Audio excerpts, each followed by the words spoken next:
Most men trying to fix a dead bedroom are working harder than ever and getting less than ever. Today, I'm going to show you exactly why effort isn't the problem. Your frame is.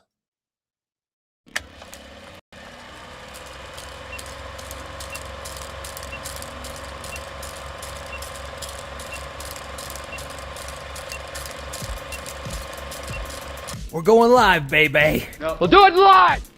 You're listening to the premier podcast for men who want to not only be better with women, but want to be better men in general. This is the Come On Man podcast. And here's your host, Paul Bauer. Paul Bauer. Paul Bauer. Paul Bauer. Paul Bauer. Paul Bauer. Paul Bauer. He is a certified master life coach and NLP practitioner. It's true. It's damn true. Edging the algorithm a little bit, guys. It's Frame Friday, gentlemen, the most important episode of the week. If you guys are new to the channel, my name is Paul Bauer. There we go. I help men level up and get better with women. And the funny thing about doing that is it tends to make us better men in all areas of our lives. I talk about dead bedrooms almost every Monday. The tactics, the attraction triggers, what actually moves the needle. But today is Frame Friday, and I'm pumping the brakes on all of that because I keep seeing the same pattern over and over.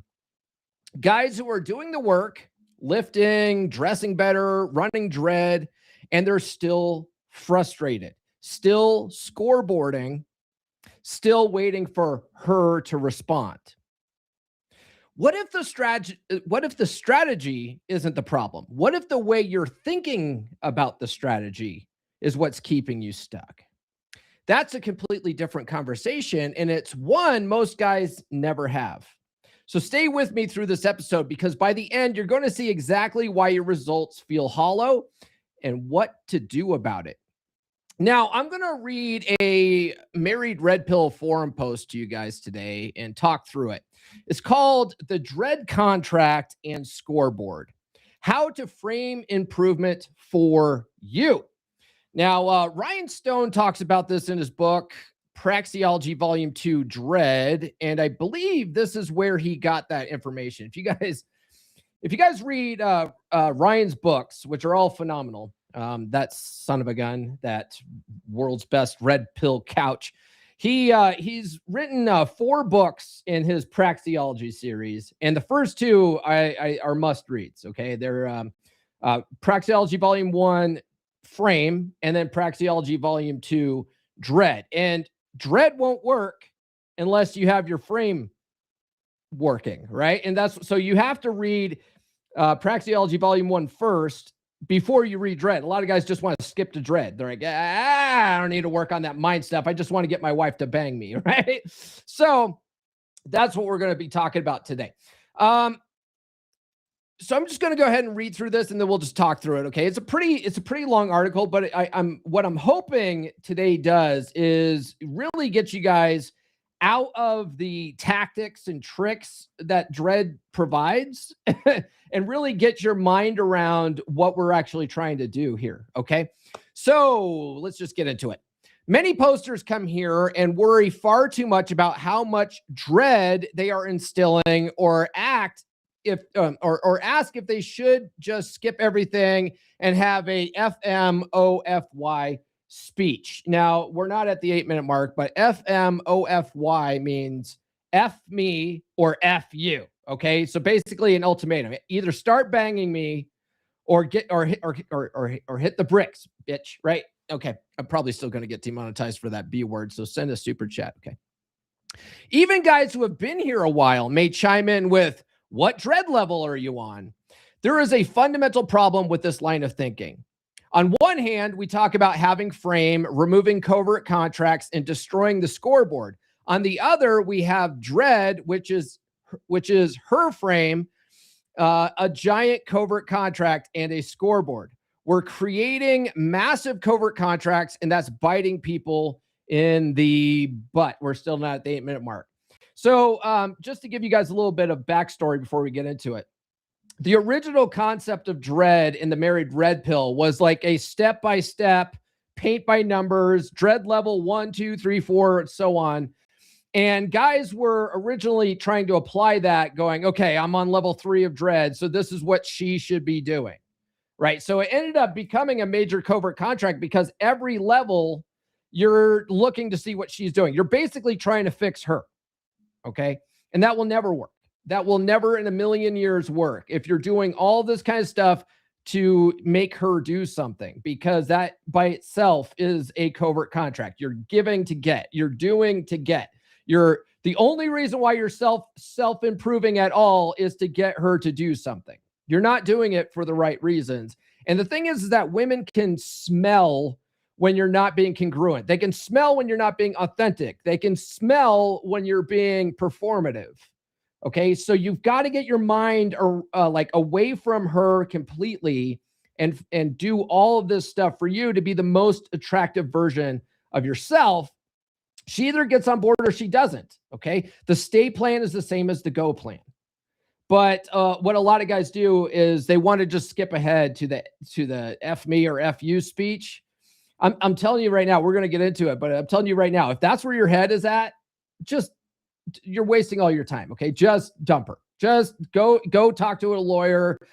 Just, prepare for the worst, and just have a strategy for getting out. Because if that's where your head is at, you're doing it all for the wrong reasons anyway. Okay, and it's never going to work. By the way, guys, do like, subscribe, hit those notifications. I do have new episodes every Monday, Wednesday, and Friday without fail. Even if I'm going to WrestleMania a week from now, and we're going to have a pre-recorded episode next week on Friday, but there will be an episode. So he continues, the problem with dread. Starting out with the word itself, dread implies you are doing X, which is causing a feeling of Y in your wife, LTR, or girlfriend. It's a feeling you want her to have towards you. This immediately puts you in her frame. You can try and rationalize it all you want, but at the end of the day, you're expecting her to feel something. Okay. We now have a frame loss from the start. Frame loss from the start. Now, also, just to let you guys know, we had a guy in our Wolfpack who was, he was really, really doing this. Like everything he would post, it was all about what his wife was or wasn't doing. And it was constantly frustrated that all of his efforts weren't working. And a lot of his efforts weren't even what we would call dread, right? Like it wasn't even like good effort stuff. It was still blue-pilled, rubbing her feet and taking her out on date nights and buying her chocolates in the hopes that she would, come around, and it still wasn't working. He was getting really frustrated with that. And so as an exercise, he's still going through it. As an exercise, we challenged him, go 90 days, just treating her like a coworker. Just, now what he's struggling with that is instead of just, being indifferent to her and treating her like you would a coworker, like sometimes he's like extra cold or he's a dick to her and stuff. And we're like, no. We're not telling you to be a jerk or an a-hole to her. Okay. The whole purpose of this is to get out of her frame. So you stop doing covert contracts. Okay. So you've got to detach yourself from this situation long enough to build up the habit where you're not in her frame. Then you can build on top of that. Okay. So that's where my man's working right now. But a lot of you guys you're starting off in her frame. In fact, most of you guys, buy my book, Get Her to F You Again, or maybe you've checked out my course, The Passive Dread Blueprint, because right now you are in her frame. And that's a part of the reason why you're in a dead bedroom, is because you've been operating in her frame for so long. It's not going to be easy. You're not going to be able to get out of her frame, after you've been in it for 5, 10, 15, 20 years or more. Right. You've got to be able to dissociate from her frame and build up your frame so that your frame is strong enough that she wants to enter it. Okay. It's a process. It's a process. Right. But a lot of guys, they just want immediate results. You want immediate results. You didn't get here overnight.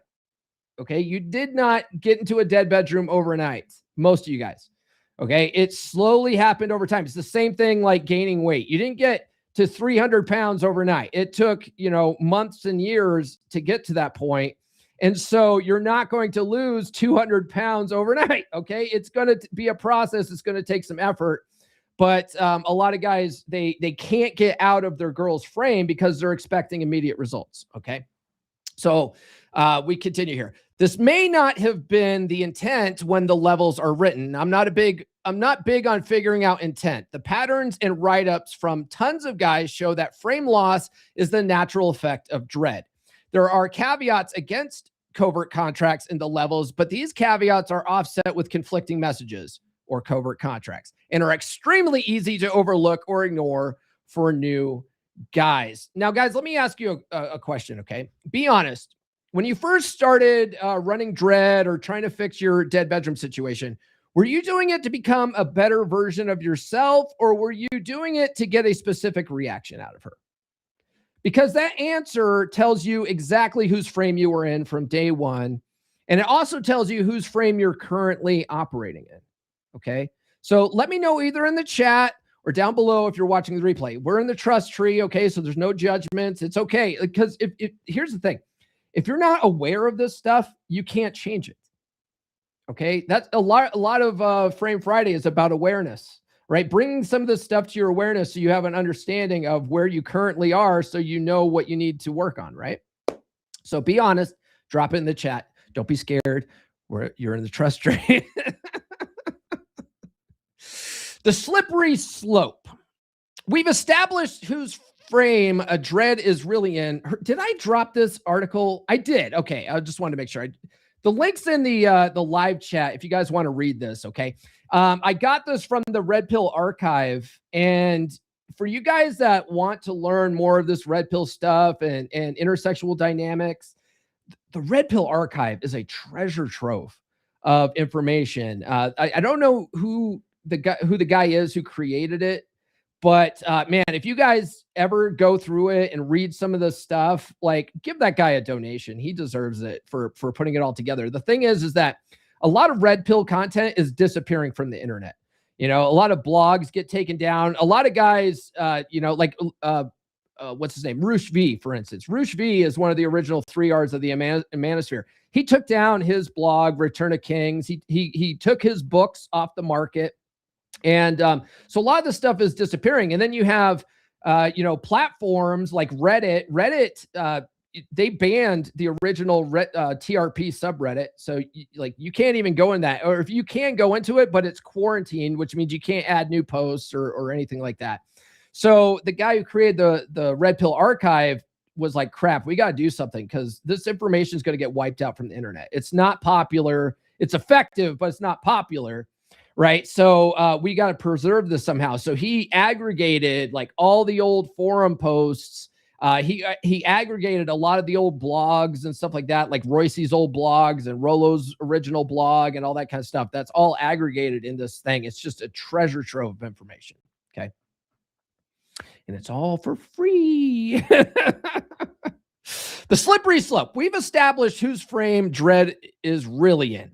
Hers. Now we're tumbling down a slippery slope and not the good kind.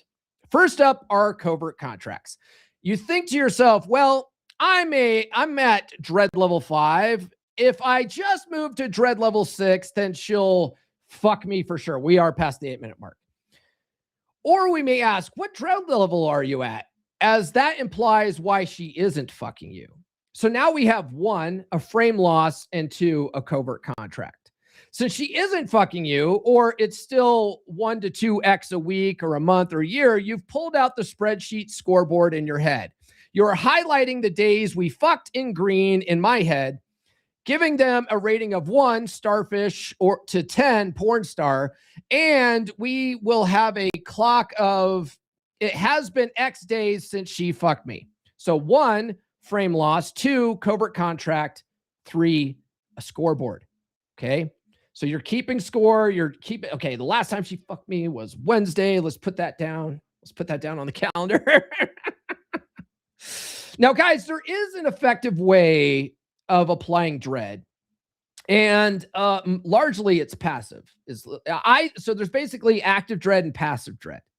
Okay. Active dread is where you're really putting it in her face and trying to make something. It's very performative, right? Like, if you ever read the book Atomic Attraction, Christopher Canwell talks about active dread. Like a lot of his crap at the end of his book is phenomenal, but when he talks about dread, almost all of it is active dread type shit. And it's toxic as shit. Okay. It's just toxic as hell. And a lot of it is stuff like, you go on a business trip and then you go to a bar and you order, like a beer, and then you order like a foofy drink, like a margarita or something. And you order two of them, you set them on the bar, you take a picture and you post that on Instagram. And then your wife is supposed to see this and go, who's he out with? Oh my God. Right. And then she has dread. Well, that's all bullshit. It's likely to blow up in your face. Passive dread is way more effective because you're not doing anything nefarious. You're literally just working on you to become the best attractive version of yourself. And then when like you are out with your wife, she starts seeing it in how you're interacting with people. She starts seeing that the barista at Starbucks is giggling a little too much at your jokes. That does tend to inspire some of that competition anxiety in your wife. And she starts, her pre-selection kicks in and goes, damn, I actually do have an attractive guy. And she's more likely to respond, but it's not about her. It's about you. She used to watch you, hang on your words, crave your presence. Now, she barely notices when you enter the room. And if she does, it's with eyes full of boredom. You've tried being softer. You've tried being sweeter. You've tried everything they said would work, and still nothing. The truth no one wants to say out loud, she doesn't miss you because there's nothing to miss. But what if you can make her feel the fear of losing you without saying a word? This isn't manipulation. It's psychological contrast. It's healthy anxiety. It's passive dread. Rebuild tension, reignite her curiosity, make her jealous of the life you're living without her at the center. You don't chase desire. You become the man it fears losing. Visit dread.fixdeadbedrooms.com now and take the course. Don't wait for her to act different. Take action for yourself. Indeed. Let's look at the chat here. By the way, if you guys are in Wolfpack, if you didn't know, you guys automatically get a $50 discount on the Passive Dread course. It's pinned in the pinned messages, but there's a coupon code specifically for Wolfpack Brothers that never expires. So if you guys have been thinking about doing this or you didn't even know it was available, it's available at a discount for pack members. Okay. Let's see here. Brother Nathan's in the house. He says, let's go. Get in Wolfpack. Let's see here. Does the countdown mean Paul's going to be on time? I wasn't on time. I was edging the algorithm. And Kamal says, the resilient cake. Okay, they're going to start a whole conversation here. Let's see here. Nurse Chick says, good morning, gentlemen. Thank God it's Friday. Nurse Chick always gets this. I'm so naughty. I'm gonna come. Oh, that's true. That pussy must be ridiculous. It is ridiculous, guys. Absolutely ridiculous. And let's see here. These guys are having a whole conversation because I was late. Erkin's in the house. He says, good day, fellas. Where is the lecturer? I was writing an email, man. Every once in a while, just some inside baseball. We'll have guys that join the Wolfpack, and here's the thing. A lot of guys, they don't know, they don't think that they have anyone to go to, right? They lone wolf everything. They don't like to talk about their problems with anybody. They don't trust anybody. And so a lot of guys will actually join the Wolfpack, not participate at all. They'll stay in it maybe a week or 2 weeks, and then they'll leave. And it's like, the guys who really get value out of the group, the guys who really start seeing results in their life are guys who participate. They get in the group, they interact with the other guys, they ask questions, they comment on people's things. The best way to learn some of this stuff is to teach it, right? So if you're a guy who's working on this stuff and you're in the pack and you see a guy who's going through something that you went through and you came out of, if you go in there and sort of talk to that guy and well, this is what worked for me to get out of that situation, like you're teaching, and it just reinforces it for you. So you get more out of it, no matter how much or no matter how, let's see here. The more you participate, the more you get out of it, right? So anyway, a lot of guys will come in, lurk for a little bit, and feel like they're not getting anything out of it, and so they quit. It's like, well, like anything else in life, you get what you put into it, right? It's funny. I went to university. I went to San Diego State University for a while, and then when I realized they didn't have a network infrastructure type program, I went to a trade school. I transferred into Coleman University, and it was more of a trade school, but they were accredited up to a bachelor's. And when I went there, I love that school, man. I love Coleman University in San Diego, California. They went under a couple of years ago, but they that was a great school. It was in an old warehouse, and the classes were small, and you went through each class with the same group of dudes. So you ended up like making like friendships with these guys. And I remember we had an instructor in the core program, and he was like, look, he's like, Coleman University isn't Harvard, but it's not supposed to be. But just like Harvard, the education you get from the school depends on how much you're willing to do the work and pay attention and study and actually learn this stuff, and that's what's really important, is the effort that you put in. And so like the guys who, were able to, go to Coleman and make like really good IT careers were guys that did the work and did the studying and applied this stuff and used all the resources available at that school. Like, I taught there for like a year, maybe 2 years. And when I taught there, they were actually giving you credits to go take certifications for free. And so in all my classes that I taught, I encouraged the guys, take advantage of that stuff. It's great resume fodder if you take advantage of this stuff. And a lot of guys wouldn't. It's free. These $300,000, $400,000 certifications for free are available to you, and you're not taking it. What are you doing? Right. And I remember, when I was a network manager, I interviewed one of my former coworkers, one of my former, fellow students from the school. And I was asking him basic, A+ level questions about the TCP/IP stack and subnetting and all that kind of stuff. And he couldn't answer any of those fucking questions, any of them. And I was like, bro, I go, man, I love you. Like we have a we're good friendship, but you didn't learn anything when you were there. What were you doing the whole time? You were just wasting your fucking money, right? You didn't put anything in, and so you're not getting anything out. You understand? So the same applies with everything in life. Okay? Same applies with everything in life. Anyway, so I was a little bit late today because I had to write an email to a lurker. Hey, Paul's hair's looking good. Yeah, baby. Yeah, it's getting longer. I'm just letting this thing go. I haven't gotten a haircut since November, and I just want to see how far we can push this thing. It's not at the place where I can just comb it over without a blow dryer yet. Like, it's just not at that length yet, but it's at the place where I could shape it with a blow dryer now. And that's progress, baby. That's progress. Okay, let's see. I think this guy is a bot on Kick, so we'll just block that guy. Dark Fitness says, happy Friday, gentlemen. Smashing that like button is alpha. If I'm not mistaken, before the 8-minute mark, Ryan Stone was born without a father. Is that correct? I think Ryan had a biological dad, and then like his dad left, and then like his mom. He was basically raised by his stepdad, though. I do know that. Like, I don't know Ryan's backstory, and we all don't really know Ryan's backstory because Ryan Stone isn't even his real name. Okay, it's not even his real name; it's a pen name. And then Ryan is also really big on OPSEC, so he doesn't really put out all of his information out there, and so some of his stuff might be disinformation. We don't even fucking know who this guy really is. Son of a bitch, world's best red pill couch. Anyway.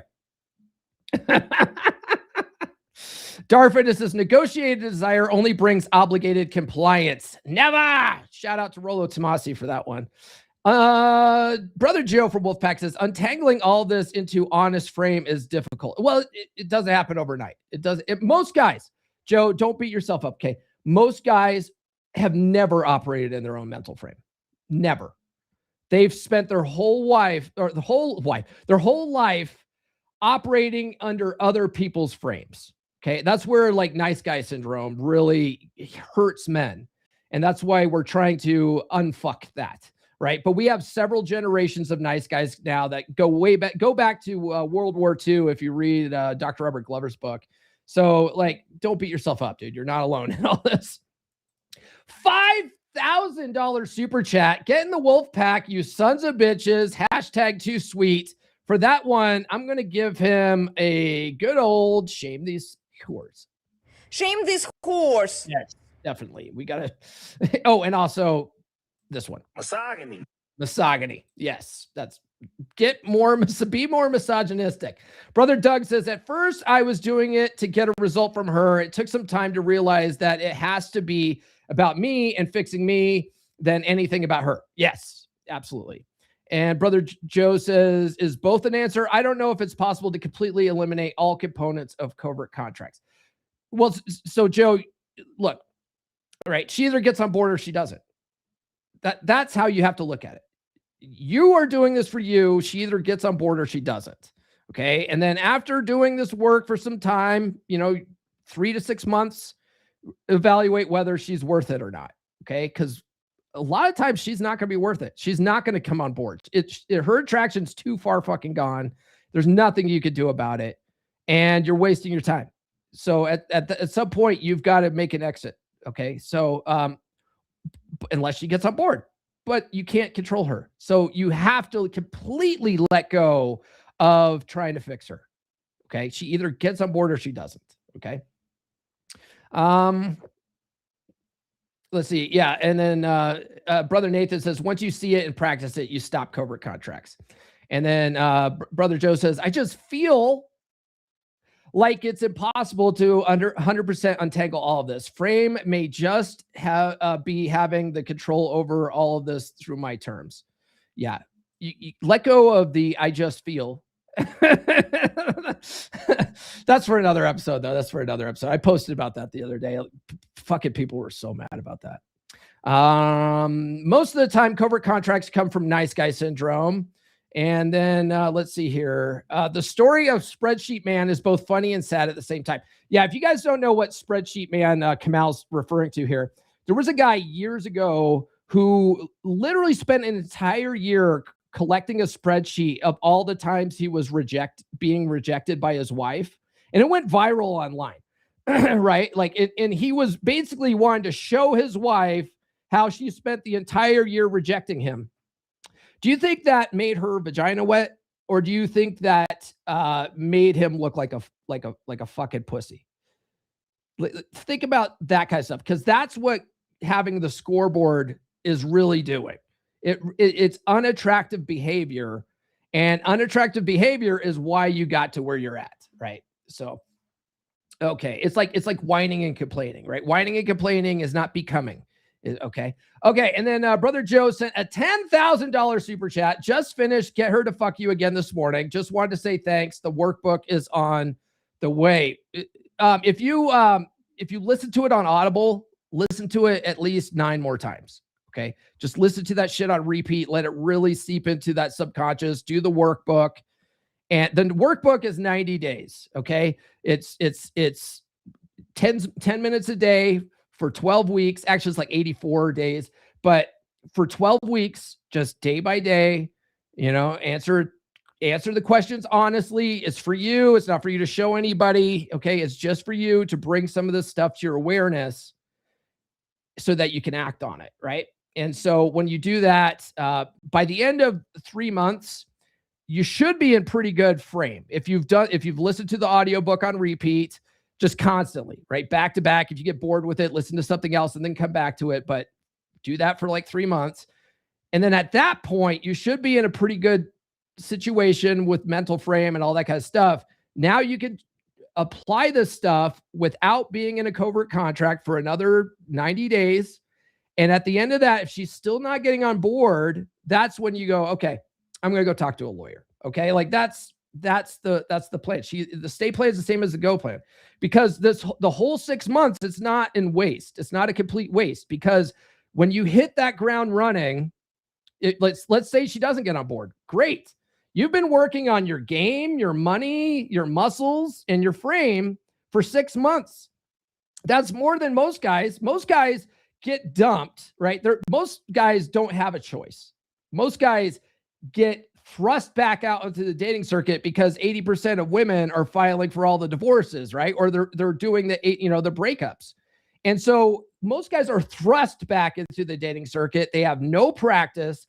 They have done none of the work, and they flounder and go MGTOW because it's fucking too hard, right? But you've been working on this shit for 6 months. She either gets on board or she doesn't. If she doesn't, awesome. I'm a fucking attractive guy that other women are responding to out in town. You're going to hit the ground running and you're going to do fucking awesome. Okay. So it's a win-win.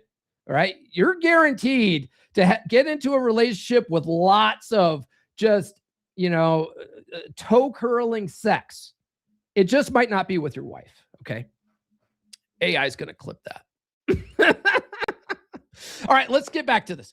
Looking at the dread levels. So here are the dread levels that I talked to at the beginning. So this was the original concept of dread. And largely Ryan Stone's book on dread, which if you guys haven't, right? If you guys want to listen to Get Her to Fuck You Again, and then you need a break, listen to Ryan's book. Okay. I'm giving Ryan free fluff here. He hates being fluffed, but I'm going to fluff that son of a bitch. Okay. Read his books, at least the first 2 praxeology books. Okay. Read Frame, and then read, the 4 books I would recommend for you guys to do on repeat if you're trying to fix your relationship. Read Frame, read Psychology Paradigm.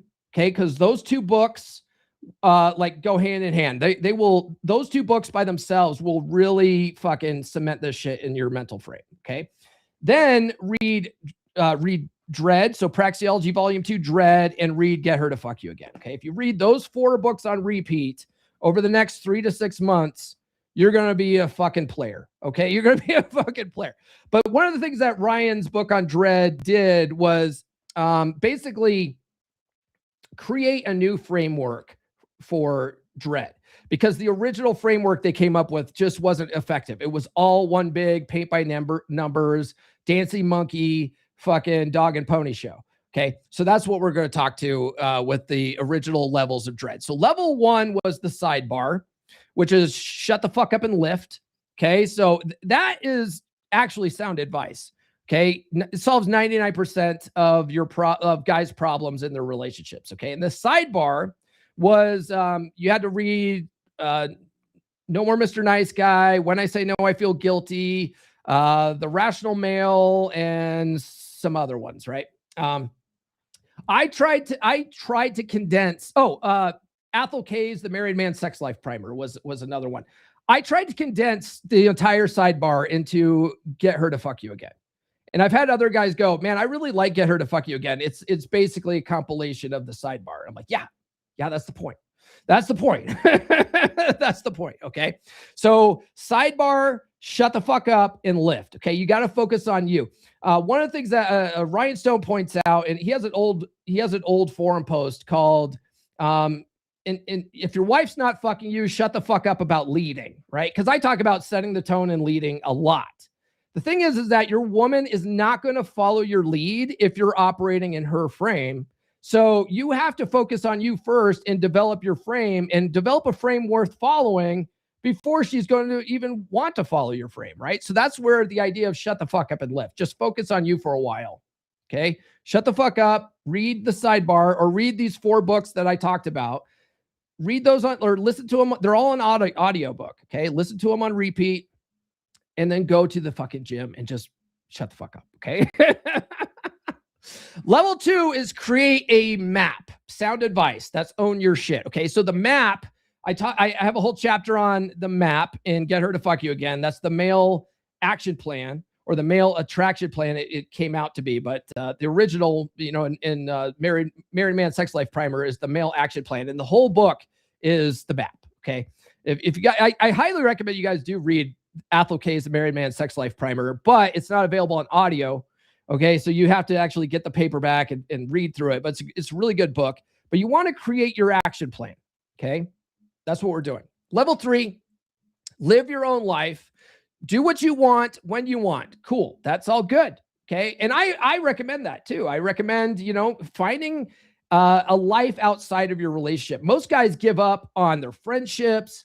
They give up on everything. They stop doing their hobbies because they think that their woman wants their attention all the time. And in the beginning of a relationship, when a woman's madly in love with you, she does want your attention all the fucking time.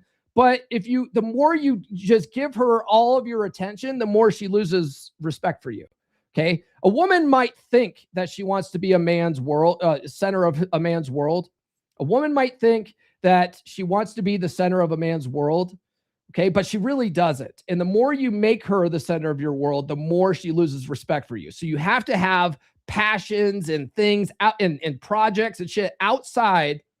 You got to have social groups. Like Wolfpack's really good for this, but like you have to have a social groups outside of her and spend some time away from her because attraction grows in space. It dies in close proximity. Okay. So live your own life, like have shit that you do for yourself that she's not invited to. Okay. So that's good. Level 3 is good. Level 4, begin conditioning your availability to your wife's behavior. Okay. So if my wife does or doesn't do X, I'll do Y. Covert contract. Covert contract. Okay.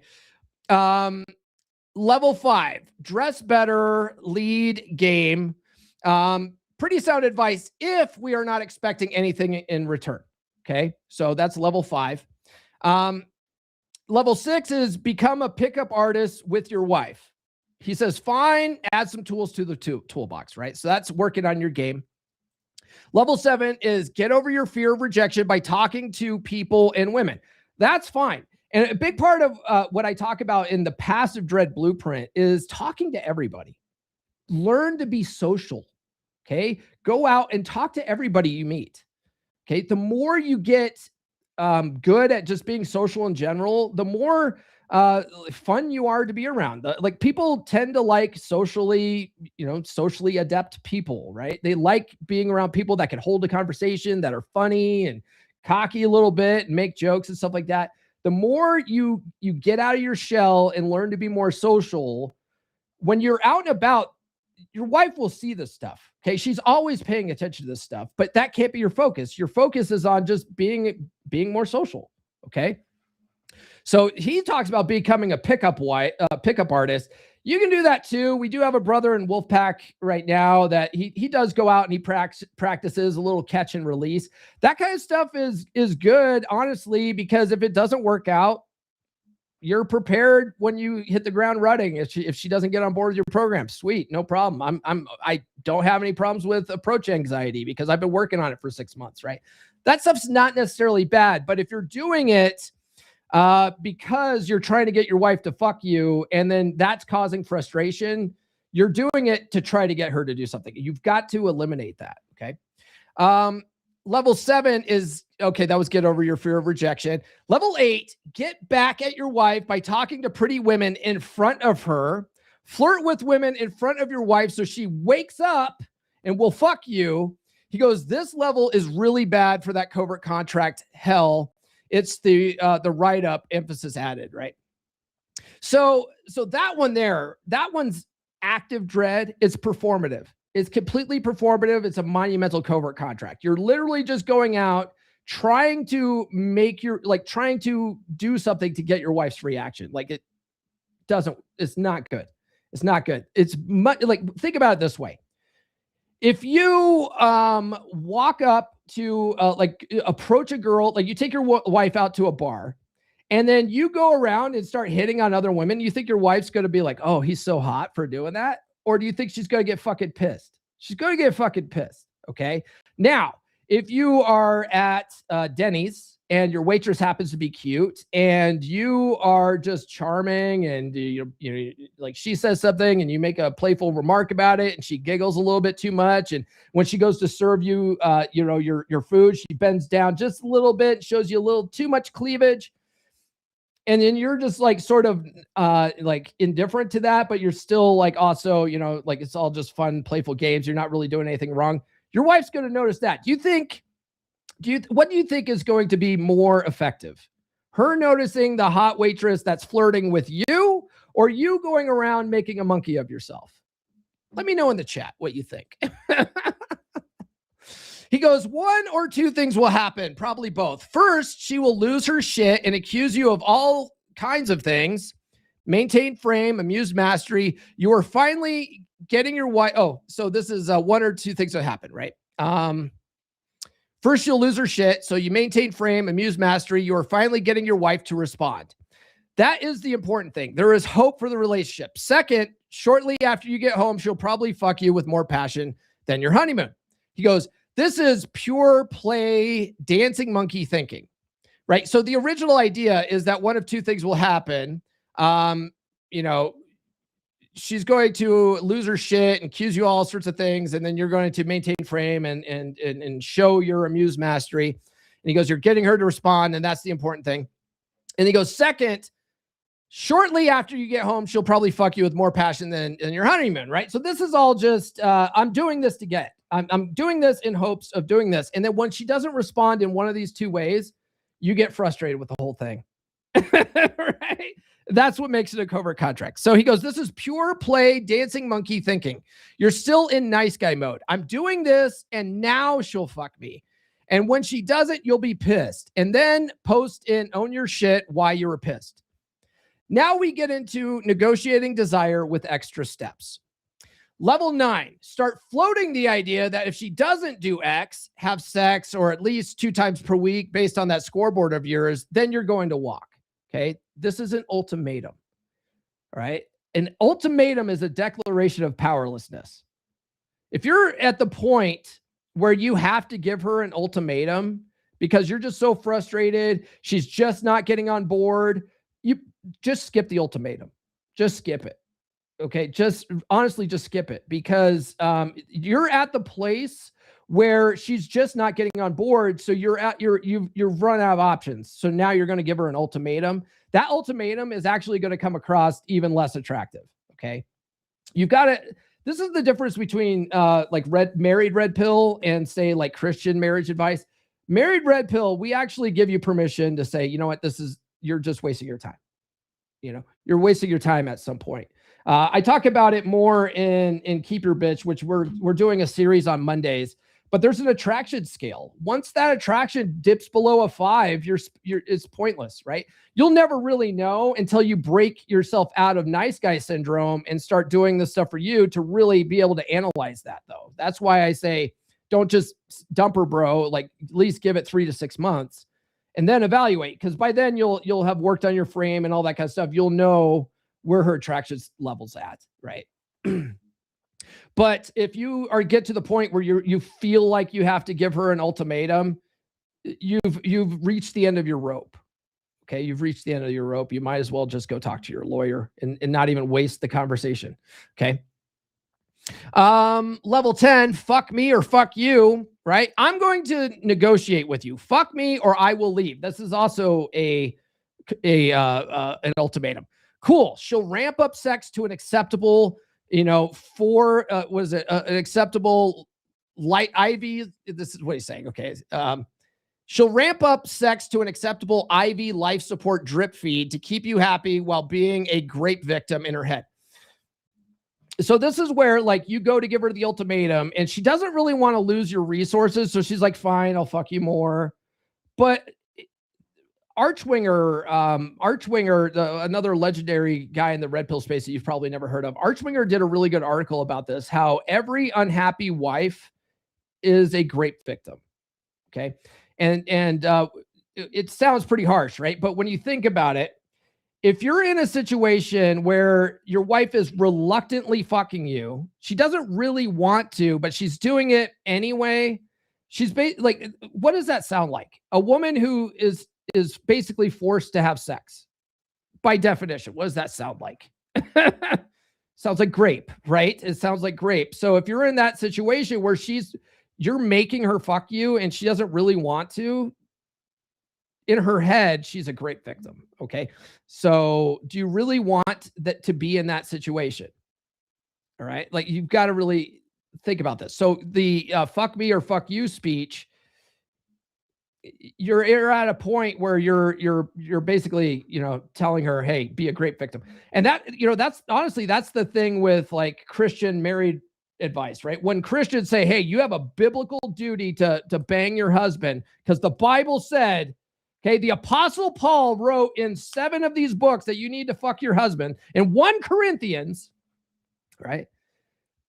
So Christian women who are like feel compelled to be biblical and follow the Bible, even though they don't really love their husbands that much. Like they're not sexually attracted to their husbands. They're like, I have a biblical duty to do this, right?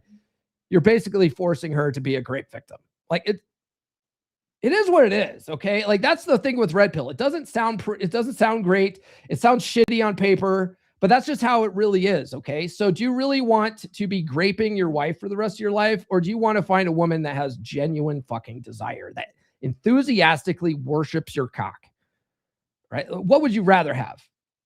Okay. Now we do have guys that have turned this shit around because their wives didn't fall below a 5. They just got down to like hovering above the 5, and their husbands were able to pull this out of a fucking nosedive. Like brother David from Wolfpack turned shit around after a 13-year marriage, and now his wife is his sex kitten. She sends him dirty pictures and shit. She never did that before. Okay. It's possible. Okay. But some of you guys have allowed this shit to fall so far below that 5 mark that there's no pulling it out of the nosedive. Okay. You've got to fucking hit the eject button. All right. Level 11 and 12, start sleeping around and then tell your wife about it, because that will show her. That'll fucking show her. That one I don't need to explain. Okay. By the way, we have, let's see here.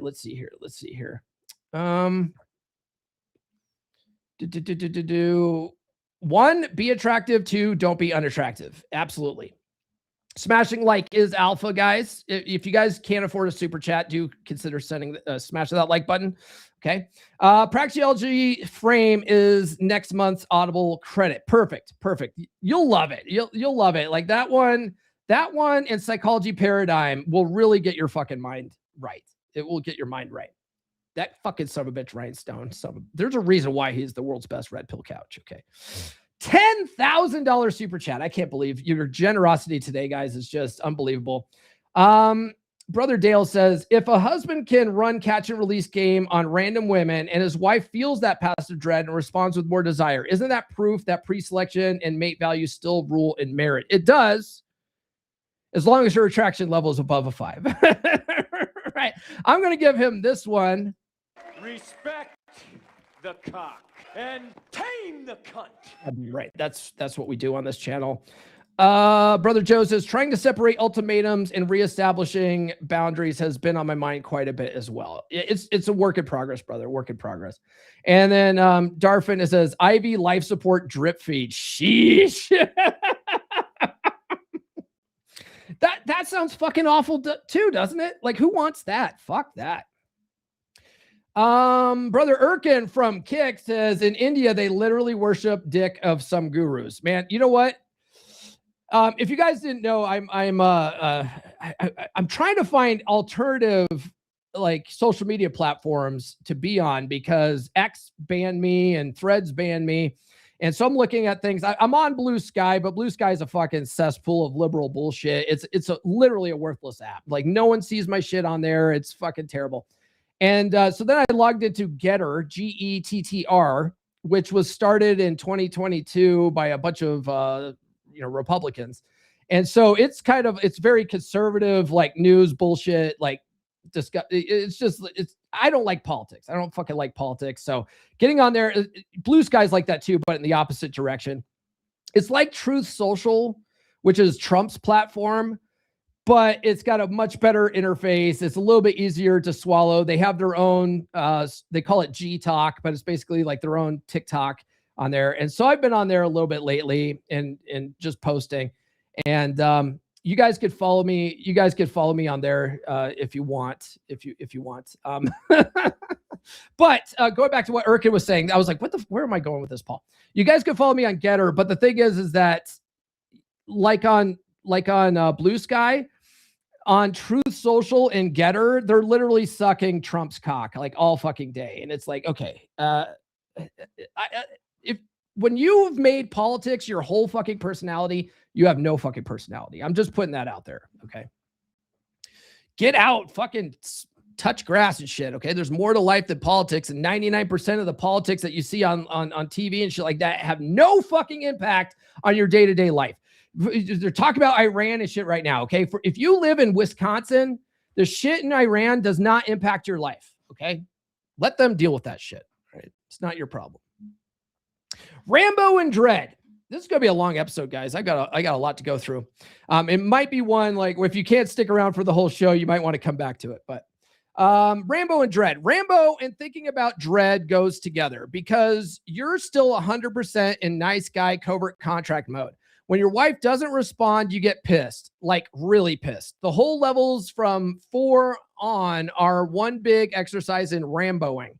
The whole levels from 7 describe a Rambo 100%. If you guys don't know what red pill Ramboing is, it's basically you're still in the red pill rage phase.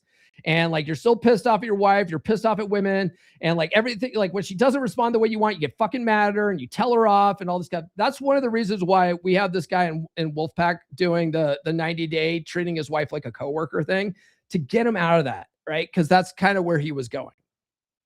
But here's Ramboing. 1, I am more fit and dress better. 2, it's not working. 3, I'm trying to seduce my wife. 4, it's not working. 5, I'm going to seduce other women. 6, that's not working. 7, I'm going to seduce other women in front of her. Then she'll fuck me. 8, she's still not fucking me. What the hell? Well, fuck her. I'm going to tell her this is how it will be. 9, she still isn't fucking me. Well, I'm going to go sleep around and then nuke it from orbit by telling her because I'm angry and want to show her what's up.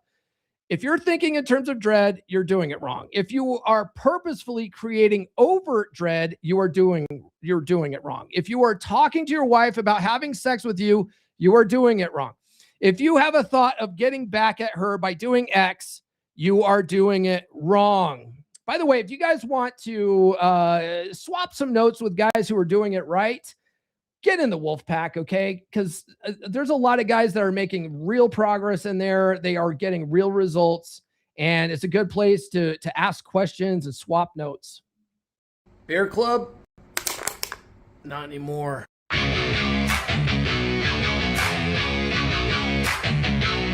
Wolfpack, you fix what's broken. You lead like a man again. No pity, no therapy. Just fire, just flame.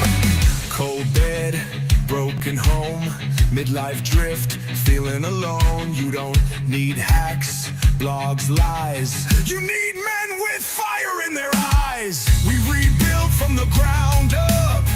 No excuses, no soft stuff. Telegram lit 24/7. Brothers locked in steel, not heaven. Step inside the pack. We don't fall, we attack. Truth, fire, presence, we bring it back. Masculine pride, no time to slack. Step inside the pack. Drop your past, claim your track. No therapy talk, no playing small. We sharpen blades, we take it all.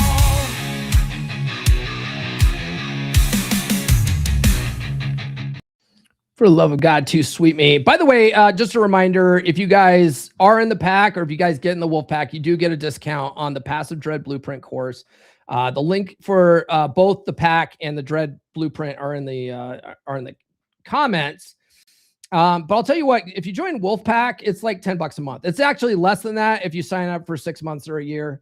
It's the best investment you're going to find in the men's podcast space. Okay. Like there's all sorts of men's groups out there, but Wolfpack is the best and it's the most accessible to the average Joe. What happens when dread works? A personal story. So you have been following the levels of dread and your wife is fucking you. Congratulations. Why are you still angry and unhappy then? Because sex is not the end goal. Sex is great. Love it. 100% recommend, but sex is not going to make one internally happy. How do I know this? Because I followed all of this and got to the point I was fucking on the regular, from 1 to 2 times a month to 5 to 6 times a week. Yay, celebration. But you know what? I was still fucking miserable because I was trying way too hard for a single goal: to get sex. Talk about a huge ass covert contract and scoreboard. I rationalized in my head that it was not a covert contract and I was certainly not scoreboarding, but fucking shit. I got pissed if she didn't want sex, even if it was 100% valid.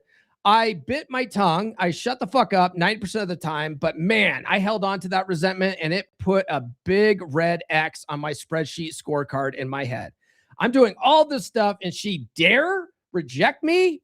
Nice guy, 100%. But then something really, really important happened. I stopped caring. This opened up a whole lot of goals for me, but it boiled down to, I am going to live the life I want. I am happy to bring someone along with me if she fits into that life that I want. My wife didn't fit, so I moved on. Maybe she would have if I didn't go so Rambo. Maybe she wouldn't. I don't know.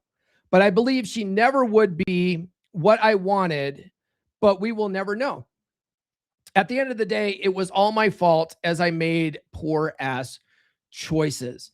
And so this is really the name of the game here. And this is really where frame comes into all of this.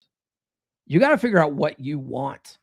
How do you want your life to look? We just did last Saturday? We did it was last Saturday. We did a private pod class for the Wolfpack for the Wolfpack on figuring out what you want your life to look like. Okay. 20 years from now, how do you envision that? Because sometimes your wife's not going to be in that picture. You got to really sit down and think about, what do you want? Now, you might really love your wife still. You might absolutely still love her and hope that she is in that picture 20 years from now. And if that's what you really want, then by all means, do this stuff, practice dread, read Get Her to Fuck You Again, take the passive dread blueprint, work on your frame and all that kind of stuff, because, hopefully she comes around, but she might not. And you've got to let go of attachment to outcome and realize that that's a possibility. One thing that I invite guys to do when they're letting go of attachment to outcome is being open to something better coming along. Okay. I'm reading, I'm listening. God, it's such a fucking grind too. It's 37 hours long. Listening to an audiobook right now called Reality Transurfing. And it's kind of woo-woo. It's kind of woo-woo, but the guy does make some really good fucking points in there. And not all of his points are woo-woo based, right? That's probably why it's such a popular book and why I keep referencing it and why I'll probably read it again, even though I fucking hate it right now. But one of the things that he really advises people to do is be okay, be okay with your goal happening or not happening, right? So basically accepting the possibility of defeat is the way he looks at it. But to me, that is a very negative way of looking at things. And what I find is that the more positive you look at things, the more positive things tend to show up in your life. So a more positive way of letting go of that same outcome dependence is being open to something better coming along. So your wife either gets on board or she doesn't, but either way, you're going to find yourself in a relationship with a woman that enthusiastically wants to worship your cock. Okay. It just might not be with your wife, and that's okay. All right. If you can get to that place mentally, you're more likely to turn things around. But at the end of the day, you might also end up with something better, right? AI better fucking clip that one, because that was solid. That is solid. That's a solid clip right there. Okay. By the way, guys, follow me on social media. The links are in the description. I'm really only on three of the major platforms right now: Facebook, TikTok, and Instagram. But you guys, if you guys want to, you know, if you guys maybe lean more conservative and you want a platform that is allegedly a free speech platform, then, you know, follow me on Getter. Okay. I'll drop a link to that in the chat. I don't have that in the description. I think it is in my, if you go to comeonmanpod.com, I think I do have it there though. Okay. Oh, you guys can also follow me on Rumble now too. I've been posting videos on Rumble, and then I've also been posting my shorts on Rumble. So if you guys are Rumble users, follow me on Rumble. Okay. Let's wrap this up. There's still quite a bit here. So I appreciate you guys. Sound off in the chat if you're still watching. Okay. So why am I so anti-dread? Sure. Having the concept of dread floating around in my mind caused me to do some stupid shit. Maybe it wouldn't if written differently, which is where Ryan's and my books come in. But that's not the point. It comes dangerously close to me trying to excuse my failures. 9 out of 10 times I see someone referencing dread, it's with the covert contract mindset. This is harmful and leads men to a dead end. I'm going to up the dread because she's not fucking me. I'm going to up the dread because she's not fucking me. Those are usually what people say. What level of dread are you on? Only 4? Well, no wonder she won't fuck you. What level of dread should I run if she's fucking me? Can I just give the fuck me or fuck you speech so if she doesn't fuck me, I can leave? If you're at that place, like, can I just give her the speech so that I can leave? Just leave. Okay. You're already at that point. Just leave. You know, it's one of the things, like I'll tell guys in the Wolfpack, like if they're consistently bitching about their wife and stuff like that, I'm like, look, man, sounds like you just don't fucking like your wife. If you don't even like your wife, why are you doing all this stuff? Right? Because you're avoiding paying, like the hundreds of thousands of dollars and fucking alimony, court costs, and child support, and fucking opportunity costs and stuff like that. That's going to cost you over. So you're trying to avoid that. So you're going to stay in this miserable position. It's not worth it. It's not worth it. Okay. If you don't even fucking like her, just stop fucking around. Okay. Start reading, Forget That Bitch, and move on with your life. Okay. Go get brother Nathan's book, Divorce is War. Okay. And start planning for a fucking divorce strategy.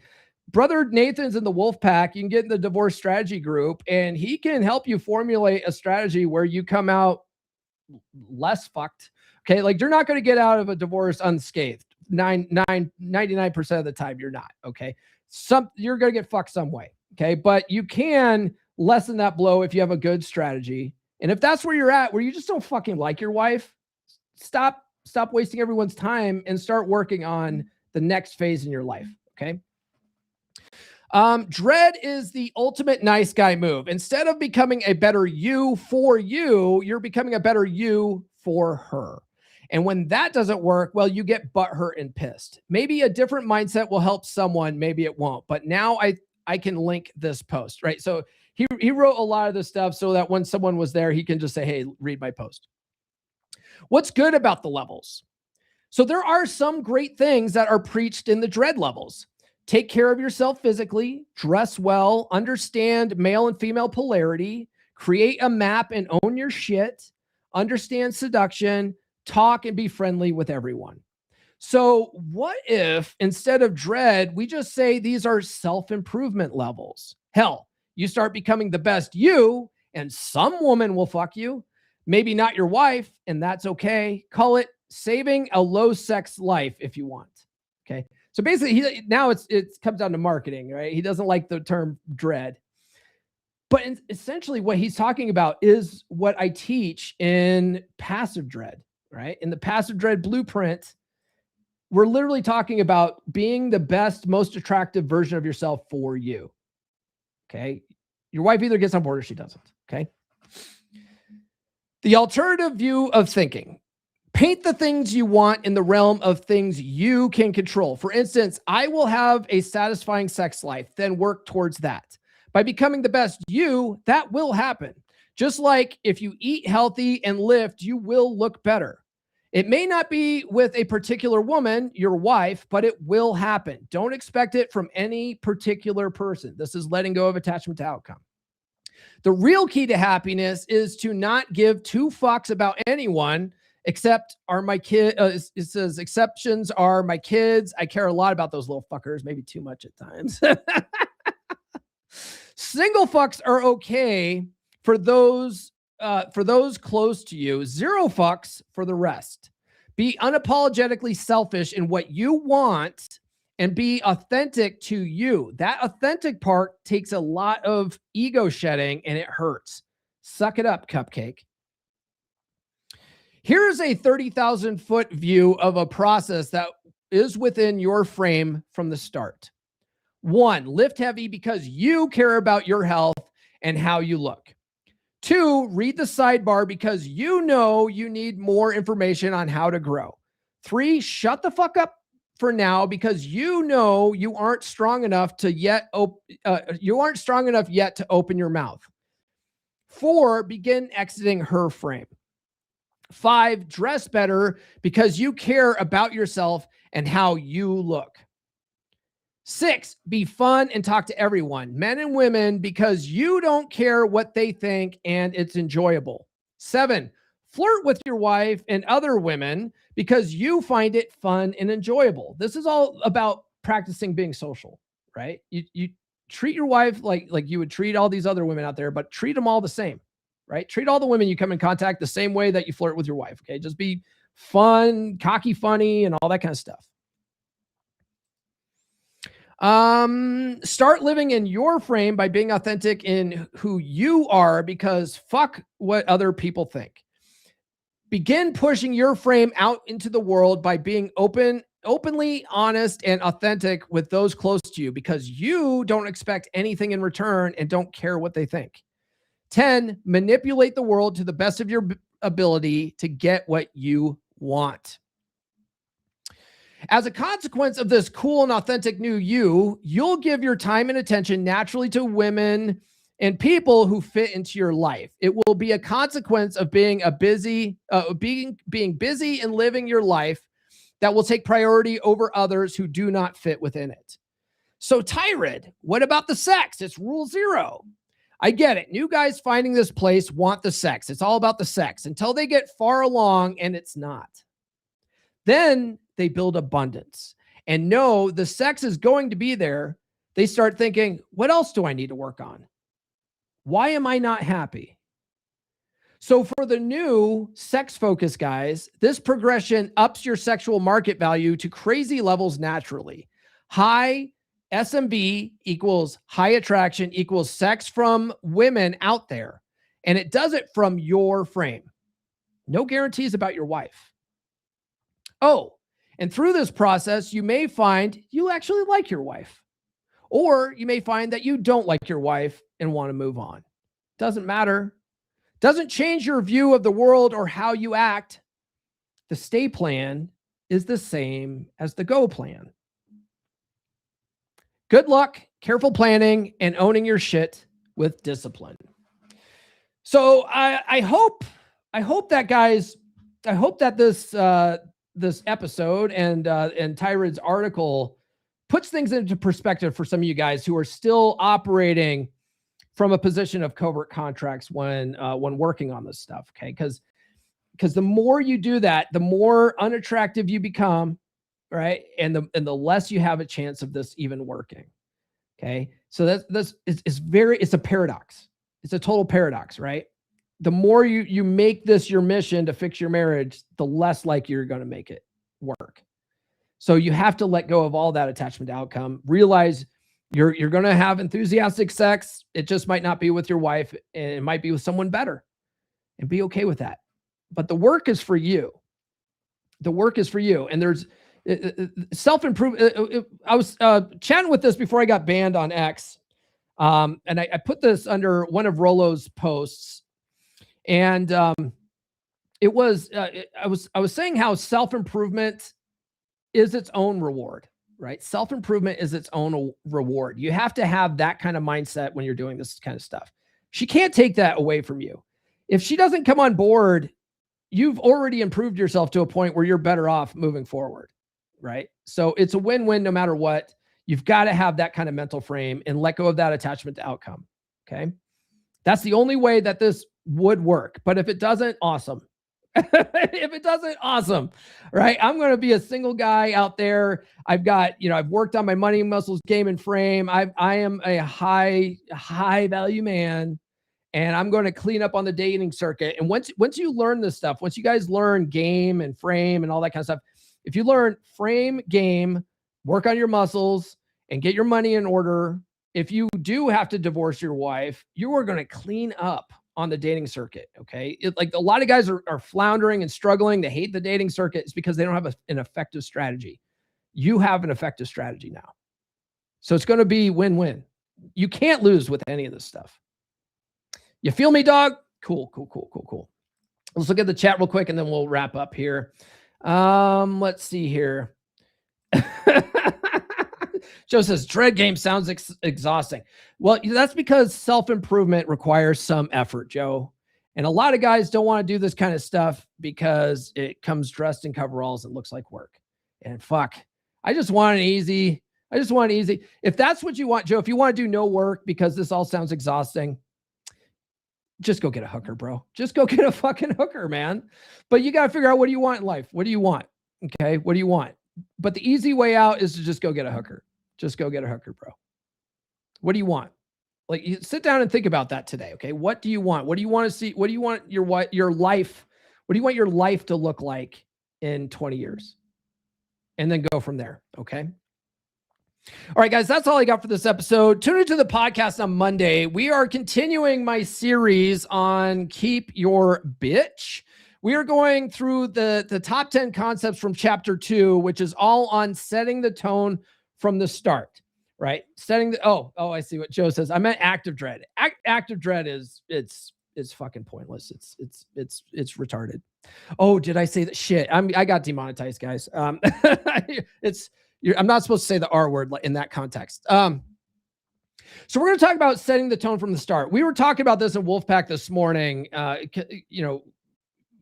because here's the thing, like Iron Rule Tomasi number 7 is it's better time and effort spent getting new women than it is to salvage a broken relationship. Now, I do talk about that a lot in Forget That Bitch, because the way I look at things is if you aren't able to turn your relationship around, like, if your wife dumps you, like if your wife files for divorce and 80% of women are the ones that do that, getting her back is pointless. It's fucking pointless. She's got preconceived notions about you. You're spinning your wheels. It is infinitely easier to find a new woman that doesn't have preconceived notions and then set the tone and lead that relationship from the start. And as long as you don't fall onto complacency, you are probably going to end up in a successful relationship at that point. Okay. It's way easier, fucking way easier. And this is why also I recommend that if you do end up divorced, don't get fucking married again.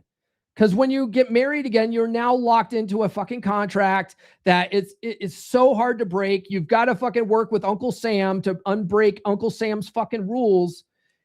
Don't get married again. Okay. Like, that's where I'm at. Like, I'm in a very healthy relationship with Nurse Chick going on 6 years now. We're celebrating our anniversary next week by going out to Vegas and going to WrestleMania. That's operating on my terms. Okay. That's a relationship that's operating on my terms. We're going to WrestleMania for our anniversary. I'm not taking her out to a fucking fancy dinner at a 5-star hotel and making, all the kind of stuff that she likes to do. We're doing something that I want to do. But the thing is that on our I'm giving her the benefit of the doubt. On our second date, she came over to my house to watch WrestleMania, and one thing led to another. If you guys know what I mean, plausible deniability is your best friend. And we're in a relationship, going on 6 years later. So it is easier to set the tone from the start and just not fall back on complacency than it is to turn things around. Okay. But if you're in a marriage, like it's so expensive to quit, and it's so hard to quit. And then there's custody battles, and it's fucking hell on earth. It's best to avoid it if you can, but if you can't, you feel me, dog? Life's too short. Okay. Anyway, so tune into that on Monday. That's all we got. If you guys haven't done so, please like, subscribe, hit those notifications. I do have new episodes every Monday, Wednesday, and Friday. We'll see you next time. Have a good weekend. This has been the Come On Man podcast. Now, go out and get it.